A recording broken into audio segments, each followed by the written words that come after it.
Zikir sebagai metode meningkatkan ketenangan jiwa santri putri di Pondok Pesantren Ahlus Shofa wal Wafa di Sidoarjo. Sejarah berdirinya Yayasan Pondok Pesantren Ahlus Shofa wal Wafa. Yayasan Pondok Pesantren Ahlus Shofa wal Wafa didirikan oleh Kiai Haji Muhammad Nizam As-Shofa, tepatnya pada bulan Maulid Nabi pada tahun 2002. Ia merupakan putra ketiga dari 8 bersaudara. Pondok pesantren ini awalnya berdiri dari sebuah pengajian rutin yang diadakan setiap hari Rabu. Awalnya, yang mengikuti pengajian ini hanya 7 orang, itu pun sebagian besar kerabat dia sendiri. Namun, seiring waktu dan ketaulatan sang kiai, kegiatannya semakin berkembang setelah banyak dari masyarakat berminat untuk mempelajari ilmu agama, khususnya mengenai tatanan hati. Pada awalnya pengajian ini berpindah-pindah tempat, hingga pada akhirnya seorang jamaah yang mengikuti pengajian mewakafkan sebidang tanah kosong bekas kandang ayam. Di tempat tersebut ia membersihkannya untuk mendirikan rumah sederhana sebagai tempat tinggal keluarga dan berkelanjutan mendirikan pondok yang berada di daerah Tanggul Kulon, Kecamatan Wonoayu, Kabupaten Sidoarjo. Tanah bekas yang diwakafkan pada ia ini luasnya kurang lebih 8 kali 20 meter persegi. Pengajian ini terbentuk atas dasar keprihatinan ia kepada masyarakat yang belum paham mengenai kajian ilmu tatanan hati atau tasawuf. Yayasan Pondok Pesantren Ahlus Shofa wal Wafa mengajarkan pendidikan Islam integratif, pendidikan yang lebih menekankan sisi moralitas atau akhlakul karimah, penanaman nilai-nilai luhur seperti kejujuran, keikhlasan, kesetiakawanan, kebersamaan, dan gotong royong menjadi prioritas utama. Kebeningan hati dan kesucian jiwa menjadi hal yang utama yang tak bisa dilewatkan. Yayasan Pondok Pesantren Ahlus Shofa wal Wafa juga memiliki lembaga panti asuhan anak yatim dan duafa yang bekerja di bidang penyantunan anak yatim dan kaum duafa. Juga lembaga kerohanian Islam yang membina dan membimbing para santri dan berbagai kalangan, baik yang berbasis santri maupun yang berbasis anak-anak jalanan dan preman. Satu persatu mereka diajak kembali ke jalan Allah. Pandangan mengenai zikir dan metode pembentukan akhlak. Kedudukan zikir dalam tarekat sebagai metode pembentukan akhlak. Dalam hal ini, Kiai Haji Muhammad Nizam As-Shofa berpandangan tidak ada metode yang paling efektif dalam membentuk akhlak atau perilaku seseorang daripada zikir dalam tarekat.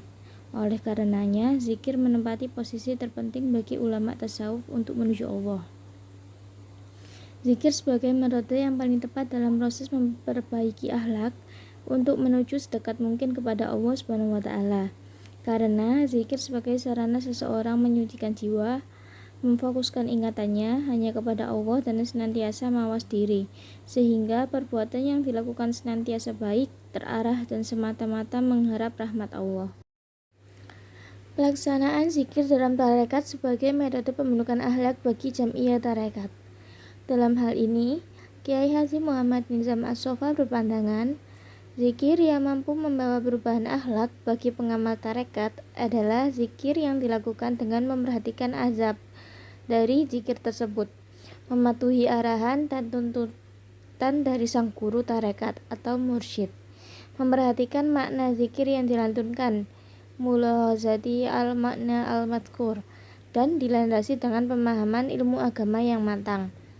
Sudah menjadi maklum dan menjadi kesepakatan ulama Sufi bahwa zikir tarekat yang paling utama afdolu zikri yaitu zikir ismu zat Allah, Allah, Allah, dan zikir nafi wal al-itsbat la ilaha illallah. Zikir yang dilakukan secara istiqomah, berulang-ulang, sungguh-sungguh, penuh adab, merenungi makna zikir dan sesuai dengan arahan sang mursyid, maka akan dapat membawa pengaruh positif bagi proses pembentukan akhlak. Dan kalimat zikir yang paling utama adalah zikri ismu zat, yaitu zikir dalam hati atau zikir sirri, dan zikir nafi al-itsbat, yaitu dilafalkan di lisan atau zikir jahar. Pelaksanaan zikir dalam tarekat sebagai metode pembentukan akhlak bagi masyarakat umum. Dalam hal ini, pandangan Kiai Haji Muhammad Nizam beserta wakilnya Ustadz Abdul Wahab mengisyaratkan agar seseorang yang ingin menuju jalan kedekatan kepada Allah lebih baik masuk tarekat dan berbaiat kepada sang guru tarekat, dengan harapan agar proses menuju jalan kedekatan kepada Allah bisa sampai dengan baik dan selamat, yang mana hal tersebut ditempuh dengan mengamalkan zikir tarekat di bawah bimbingan sang mursyid. Karena pengalaman zikir tarekat yang di bawah bimbingan, arahan dan petunjuk sang mursyid lebih baik dibanding mengamalkan zikir tanpa bimbingan sang guru. Seseorang yang ingin menampaki jalan spiritual menuju Allah, maka harus mempunyai guru, dalam arti sebaiknya berbaiat masuk tarekat. Dalam tarekat itulah nanti seseorang akan dibimbing dan diarahkan oleh sang guru dalam mengamalkan berbagai amalan tarekat, khususnya zikir, sehingga zikirnya akan sampai kepada Allah SWT. Namun, seseorang yang melakukan amalan tarekat tanpa masuk tarekat terlebih dahulu, maka zikir yang ia lantunkan akan sulit untuk berhasil dalam proses pembentukan akhlak. Upaya zikir Pondok Pesantren Putih Ahlus Sofa wal Wafa Sidoarjo. Peristiwa ini terjadi di santri yang belum mampu menerima dengan ikhlas cobaan yang datang dari Allah SWT dan merasa gelisah ataupun takut. Hal tersebut terlihat nyata adanya masalah santri yang kurang tertib dalam sholat dan sering adanya kegaduhan antara santri satu dengan yang lain. Karena santri tersebut belum mengetahui jalan untuk mendekatkan diri dengan Allah, kemudian pihak Ponpes memberikan upaya terhadap santri lebih mendekatkan diri kepada Allah SWT dengan mengikuti kegiatan zikir secara rutin. Dari beberapa problem santri tersebut, Gus Nizam mengambil kegiatan zikir untuk meningkatkan ketenangan jiwa santri. Karena menurut beliau, kegiatan yang lebih efektif dilakukan santri saat kapan saja dan di mana saja. Berzikir sambil bergerak dalam keadaan duduk, diam, berdiri, dan berbaring. Sekalipun seorang hamba diharapkan dan dianjurkan oleh Allah dapat melaksanakannya. Analisis proses zikir santri Pondok Pesantren Ahlus Sofa wal Wafa Sidoarjo. Dalam proses pelaksanaannya, secara garis besar zikir dibagi menjadi 3, yaitu zikir lisan merupakan zikir yang diucapkan dengan lisan dan dapat didengar. Ia merupakan buah dari zikir yang dilakukan di hati dan anggota badan. Secara umum meliputi bacaan tasbih, tahmid, dan takbir, khususnya melepas sholat fardu. Zikir hati adalah zikir yang paling utama yang merangkum segala perilaku hati yang memiliki konotasi bahwa Allah selalu melihat kita dan amal kita. Allah selalu mengingat pada Allah SWT dalam hati, memikirkan kebesarannya sebagai zat yang mulia. Hal ini tidak bisa dilihat oleh kasat mata penulis.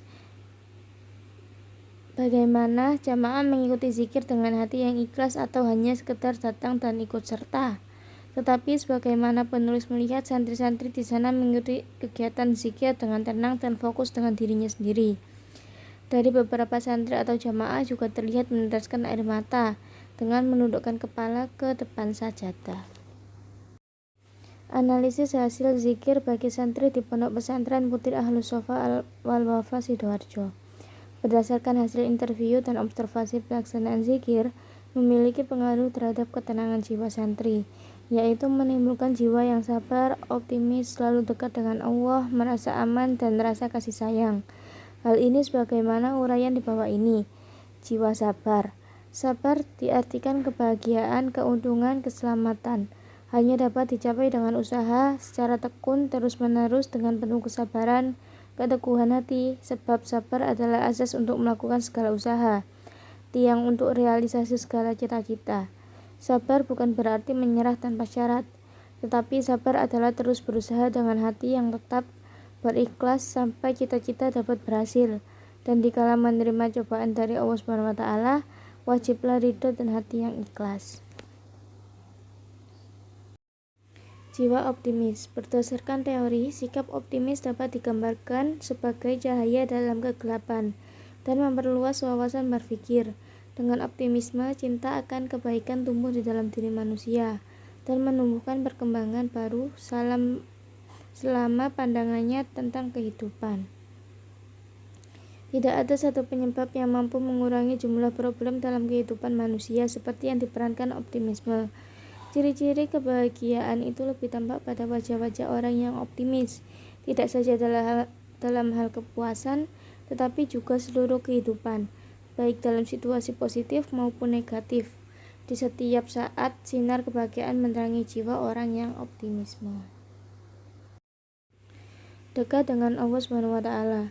Sebagaimana dipahami bahwa dekat dengan Allah atau taqarrub ilallah adalah setiap aktivitas yang mendekatkan seorang hamba kepada Allah, baik dengan melaksanakan kewajiban, amalan-amalan, sunnah nafilah, maupun bentuk-bentuk ketaatan lainnya. Kedekatan manusia kepada Allah SWT tidaklah muncul tiba-tiba, tetapi melalui proses seperti hubungan antara dua orang manusia yang saling mencintai. Hal di atas sejalan dengan hasil yang menunjukkan bahwa santri merasa dekat dengan Allah setelah mengikuti zikir. Santri merasa nyaman dan dekat dengan Allah SWT, dekat dalam arti bahwa seolah-olah Allah hadir dalam kehidupannya, sehingga dapat mengontrol semua perbuatan yang dilakukan. Rasa aman. Rasa aman merupakan kebutuhan jiwa yang tidak kalah penting. Orang yang terancam, baik jiwanya, hartanya, kedudukannya, ia akan gelisah yang berujung pada stres. Apabila ia dekat dengan Allah, tentu rasa aman akan selalu menyertainya, karena ia merasa ada Allah yang akan selalu melindungimu dan menjaganya. Hal ini dapat dinyatakan bahwa setiap manusia pasti merasakan tidak aman, sehingga perlu lebih mendekatkan diri dari Allah dengan cara berzikir. Rasa kasih sayang. Ketenangan jiwa juga dapat terpengaruhi dengan adanya rasa kasih sayang. Rasa kasih sayang merupakan kebutuhan jiwa yang penting bagi manusia. Oleh karenanya rasa kasih sayang itu tidak didapatkan dari orang sekelilingnya, maka akan berdampak pada keguncangan jiwa. Santri yang mengalami kehilangan percaya diri karena memperoleh bulian atau ejekan dari teman santrinya, santri tersebut merasa terasingkan dan merasa kurang kasih sayang dari temannya di pondok. Tetapi santri tersebut akhirnya sadar bahwa masih ada Allah SWT yang selalu sayang dengannya.